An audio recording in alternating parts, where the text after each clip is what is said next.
arroz, feijão e carne, uma sopa de tofu, hambúrguer ou nachos. O cardápio da alimentação escolar das crianças em todo o mundo muda conforme o país e os costumes gastronômicos da região.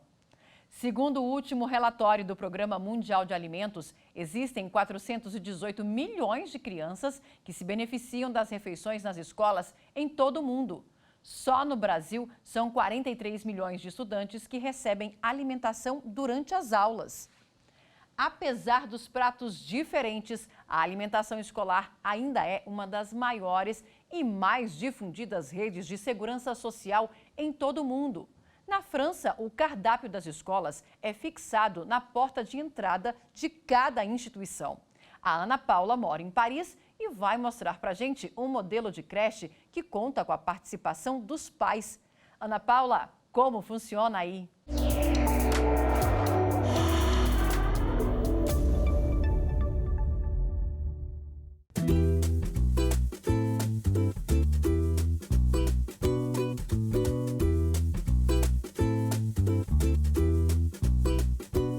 Olá, meu nome é Ana Paula e eu moro aqui em Paris há 4 anos. Aqui eu trabalho com assessoria de imprensa e agora eu vou começar a dar aulas de jornalismo em uma universidade pública. Eu tenho um filho de 3 anos que, por enquanto, ainda está na creche. Aqui em Paris existem várias modalidades de creche e a que eu escolhi para o Gustavo se chama creche parental, que é uma creche totalmente gerenciada pelos pais. Desde o RH até as compras da semana, por exemplo, somos nós que organizamos. E, além disso, cada pai precisa trabalhar na creche pelo menos 2 horas por semana. Em Paris não existe creche gratuita e a mensalidade das creches públicas é calculada de acordo com a renda dos pais. Na creche do Gus, por exemplo, enquanto algumas famílias pagam cerca de 100 euros por mês, outras podem pagar até 1.800 euros por mês exatamente pelo mesmo serviço, alimentação e rotina para as crianças. Na creche do Gus são 12 famílias e 2 ficam responsáveis pelas compras da semana. O cardápio é variado e oferece sempre frutas e legumes da estação, de origem orgânica e de produtores locais. Essa semana a cozinheira da creche do Gus está de férias, então são os pais que estão levando a marmitinha para o almoço. Vamos dar uma olhadinha no que cada um preparou? O que ele vai comer hoje? C'est du riz japonais.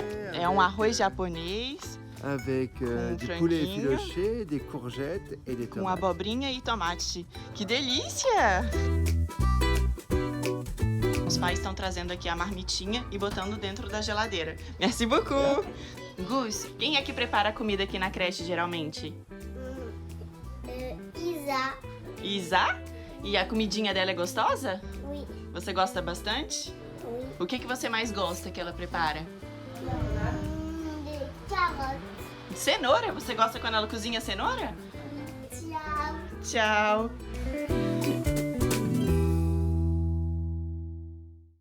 E para falar sobre esse assunto, convidamos a coordenadora de alimentação escolar da Organização das Nações Unidas para a Alimentação e Agricultura, FAO, Nájila Veloso.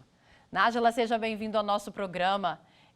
Aqui no Brasil, para as escolas públicas, a alimentação escolar é um dever do Estado e existe um programa específico para atender essas crianças e adolescentes, não é isso?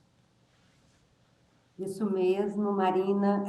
Eu gostei muito da ideia de creche parental da França e gostaria de comentar exatamente com aquilo que eu trabalho, né, numa cooperação internacional que é desenvolvida entre a Organização das Nações Unidas para a Agricultura e Alimentação, que nós vamos chamar a partir de agora de FAO, e o governo brasileiro, por meio do Fundo Nacional de Desenvolvimento da Educação, FNDE, e a Agência Brasileira de Cooperação, ABC, que, conjuntamente com vários países da América Latina e Caribe, desenvolvemos ações, políticas, iniciativas para fortalecer justamente esses programas de alimentação escolar nessa nossa região, mas a referência que nós temos realmente é o Programa do Brasil, que é grande, é reconhecido globalmente como sendo um dos mais completos, um dos que tem normativas, um dos que atendem ao maior número de estudantes, como você mencionou. Enfim, nós temos um programa nacional de alimentação escolar no Brasil que muito nos orgulha. Nájila, existe algum acordo internacional que discipline e determine aos países o oferecimento de uma alimentação saudável para as crianças nas escolas públicas? Olha, Marina, na verdade, nós temos vários acordos e tratados internacionais. Eu citaria para você aqui, por último, talvez um dos mais amplos, o PIDES, que é um Pacto Internacional de Direitos Econômicos e Sociais. E lá no artigo 11 do PIDESC, os países acordaram de que todas as nações deveriam proteger todas as pessoas da fome, e para isso elas deveriam utilizar recursos de cooperação internacional, recursos diversos, e especialmente esse, que é com que nós trabalhamos, que é a constituição de políticas que favoreçam que nenhuma criança tenha fome nem na família e, no nosso caso, também não na escola. Agora a gente vai voltar novamente para a França, porque a Ana Paula mostra agora que as escolas por lá oferecem um cardápio vegetariano uma vez por semana.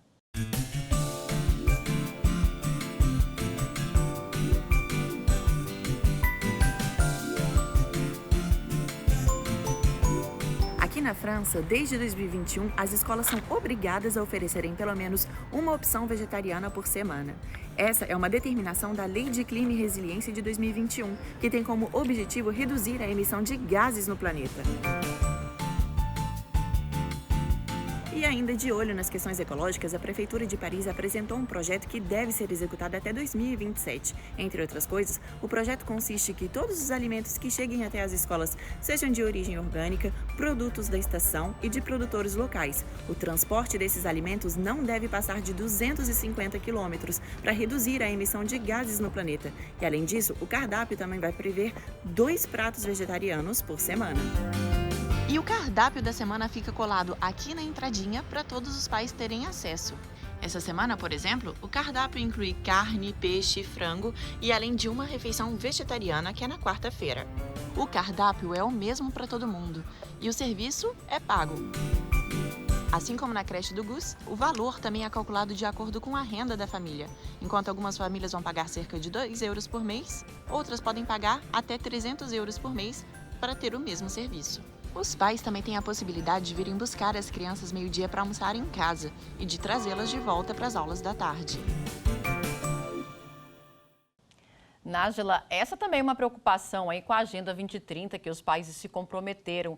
Quais são esses compromissos do desenvolvimento sustentável que os estados, inclusive o Brasil, se comprometeram em relação à merenda escolar?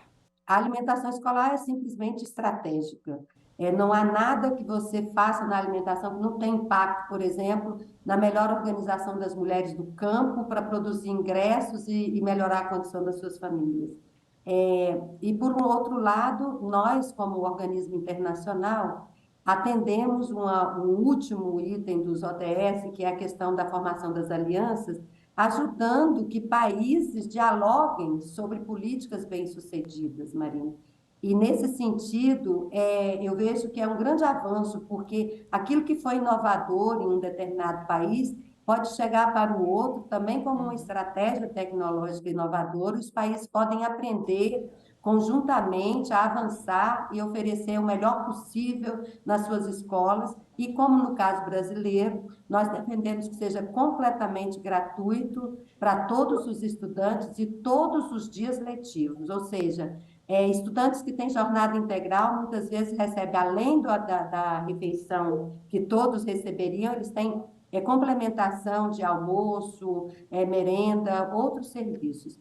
E aqui também vale a pena lembrar um pouco que tem a ver com a Agenda 2030, que os municípios e estados trabalham em regime colaborativo e que nós também temos preocupação de estabelecer circuitos curtos, porque na medida que nós compramos da agricultura familiar, você imagina, quem nos ouve hoje, imagine pensar que nós já tivemos no nosso país situações em que os alimentos caminhavam quilômetros, horrores, eram comprados de maneira centralizada para chegar até nós.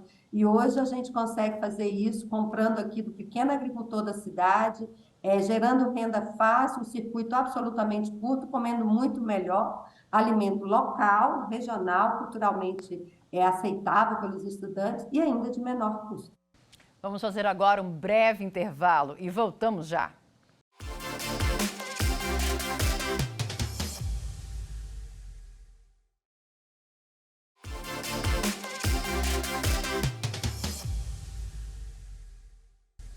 Como Funciona Aí tá de volta e a gente desembarca agora no Vietnã.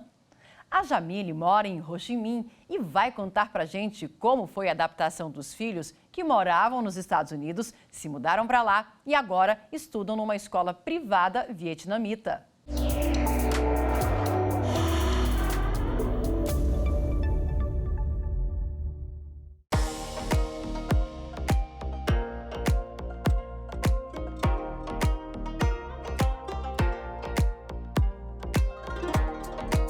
Olá, meu nome é Jamile Bessa, eu moro no Vietnã, na cidade de Ho Chi Minh City, mais conhecida como Saigon para vocês brasileiros. Nós deixamos o Brasil há mais de 10 anos e a nossa primeira mudança foi para os Estados Unidos. Quando mudamos do Brasil, a nossa filha de 4 aninhos mudou de uma escola particular para uma escola pública nos Estados Unidos. Ela sentiu muita diferença, ela não gostava de comer na escola. A escola pública nos Estados Unidos, no estado que a gente morava, que era Illinois, eles ofereciam todos os dias cachorro-quente, hambúrguer. Quando nós mudamos da escola pública dos Estados Unidos para a escola particular internacional no Vietnã, ela se deliciou à primeira vista. Porque na escola tem 5 estações de alimentos diferentes. Tem a seção internacional, que cada dia é algo diferente, como macarrão, como burgers. Tem a seção vietnamita, que tem as saladas. Todos os dias, a escola oferece frutas variadas sem custo adicional. Porém, as refeições nas cantinas têm um valor entre R$12 até R$20. Nas escolas públicas, é oferecido com um custo fixo todos os dias o arroz branco, peixe, às vezes frango, às vezes carne suína, com legumes refogados e alguns tipos de sopa. Mais comum o pho, que é a sopinha mais tradicional vietnamita. E aí, Marina, o que você acha de vir aqui para o Vietnã e comer nessa cantina da escola? Especial, né? Vem, tô te esperando! Convite aceito. Voltamos a falar com a coordenadora de alimentação escolar da Organização das Nações Unidas para a Alimentação e Agricultura, FAO, Nájila Veloso. Nájila, existe uma relação direta entre a alimentação escolar saudável e o rendimento da criança na escola, o seu desenvolvimento cognitivo? Puramente, eu também quero ir ao Vietnã. Vamos juntas. Olha, Marina, é muito importante a gente pensar que existe uma questão de fome, obesidade, desnutrição, sobrepeso, tudo isso no mundo que tem números exorbitantes. Por exemplo, o relatório último, o Panorama de Segurança Alimentar e Nutricional, produzido pelas Nações Unidas, com apoio direto da FAO, constatou que cerca de 22% da população da América Latina e Caribe não tem acesso a uma dieta saudável. Para você ter uma ideia, na região nós temos cerca de 90 milhões de estudantes. E desses, entre 10 a 15 milhões têm na escola a única refeição do dia. Então, significa que nós temos uma responsabilidade muito grande para atender essas várias frentes que estão postas aí, quando você pensa na comida que se oferece dentro da escola. Nós estamos com um estudante que está em trabalho, ele está no período escolar, ele tem 4 horas, 6 horas, 8 horas, dependendo da jornada da escola. Ele está sob a responsabilidade do Estado. Muitas vezes nós temos situações pós-pandemia, que agravou muito a questão do desemprego, a questão da minoria, da diminuição da qualidade de renda das famílias no mundo, não é só no Brasil. E isso impacta muito. Então, de maneira que ter um programa de alimentação escolar que garanta que esse estudante vá chegar à escola, seja de manhã, seja à tarde, seja à noite, seja tendo caminhado a pé, seja tendo ido de ônibus ou de carro, de táxi, seja como for, que ele tenha capacidade de estudar, de aprender, e que ele tenha condição para isso, porque eu sou professora alfabetizadora lá com os meus 18 anos na vida, foi meu primeiro emprego.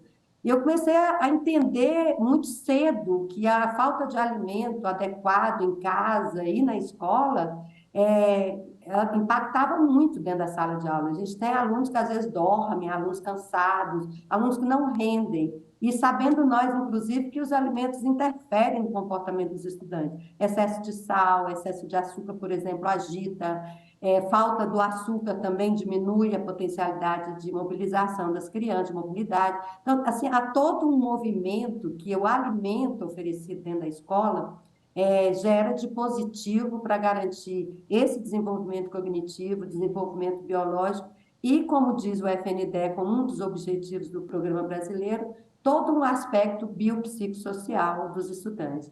Agora a gente desembarca nos Estados Unidos, onde em muitos estados, para receber a merenda escolar, é necessário o pagamento de uma taxa.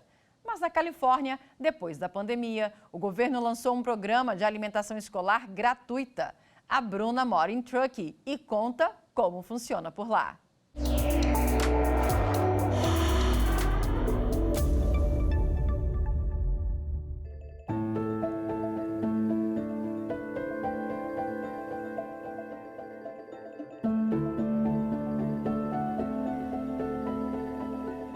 Olá pessoal, meu nome é Bruna Guzmão, sou de Maringá, no Paraná, sou professora, fui professora de inglês no Brasil por 20 anos. Hoje eu moro aqui com o meu marido, que é americano, e ele tem 2 filhos, então eu tenho 2 enteados, um menino e uma menina. A menina tem 11 anos e o menino tem 13, e os 2 frequentam escolas públicas aqui. Nos Estados Unidos, a questão da merenda varia muito de estado para estado e também de distrito escolar para distrito escolar. Então, por exemplo, no estado da Califórnia, desde o ano passado é uma lei no estado que todo mundo tem o direito à alimentação gratuita nas escolas. É proibido ser cobrado. Isso começou desde o ano passado. Antes da pandemia era assim. Você pagava geralmente entre $2,50 a $3 a refeição.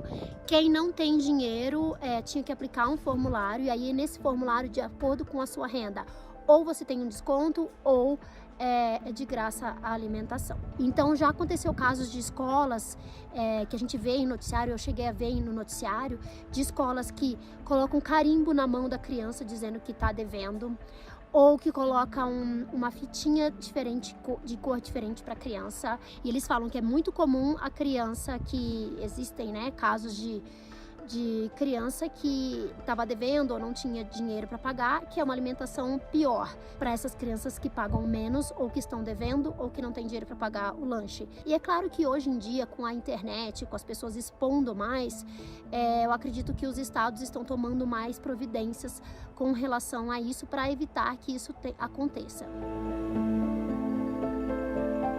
Mas e aí, como que funciona aí? Por exemplo, no Brasil eu estudei a vida inteira em escola particular, então eu não sei como funciona. Como é aí? Vou repassar a pergunta para a doutora Nájila. Nájila, vamos explicar, essa é uma cobrança, um questionamento que a Bruna fez para uma escola privada. Tem como a gente, de certa forma, exigir que essas escolas privadas, onde as crianças compram o seu lanche, mas que pelo menos seja oferecido um lanche mais saudável? A gente sabe que existem iniciativas locais, leis distritais, que podem aí determinar e pelo menos restringir o acesso a alimentos assim, que não têm tanto valor nutritivo, né? Sim. Bem, essa fala da Bruna, para mim, ela reitera um aspecto muito importante, que é exatamente a necessidade de se ter uma política pública de alimentação escolar, e o tanto que isso impacta positivamente, inclusive nesse sentido de não gerar essas discriminações sociais que podem acontecer dentro da escola, né? Alguns comem, outros não comem, uns comem melhor, outros comem pior. O Estado brasileiro, ele é muito feliz na hora que ele oferece uma comida de qualidade para todos, independente da classe social, da renda, da etnia, se rural, se urbano. Enfim, nós aqui temos esse critério de direito humano à alimentação adequada para todos, ou seja, significa que essa boa comida na escola deve fazer chegar. Agora, serve para todos mesmo, oferecido pelo Estado dentro das escolas públicas. Para as escolas privadas, que são entidades, não é? Como o próprio nome diz, de autonomia privada, Mas mesmo assim, elas também sofrem, elas também devem se respaldar em normativas legais, constitucionais, mas normativas nacionais, estaduais ou municipais. O que acontece? Nós temos a Lei 11.947, que é a lei que organiza a alimentação escolar no Brasil. O primeiro artigo dessa lei fala que é princípio, que é considerado alimentação escolar tudo aquilo que se oferece no ambiente da escola. E que ele vai trazendo algumas diretrizes, alguns conceitos no artigo 2º, dizendo que essa comida na escola ela precisa ser saudável, ela precisa ser universal, ela precisa ser balanceada, tem toda uma série de diretrizes que também se aplicam ao sistema privado de ensino. Agora, o que acontece? Existe um controle maior do Estado na política que ele mesmo gere e que ele mesmo se responsabiliza pela execução. Na iniciativa privada existem as normativas, como eu disse, estaduais, como você mesmo mencionou, estaduais, municipais, mas que o Estado diretamente não atua como supervisor e fiscalizador dessas ações. Agora, o que a gente tem percebido?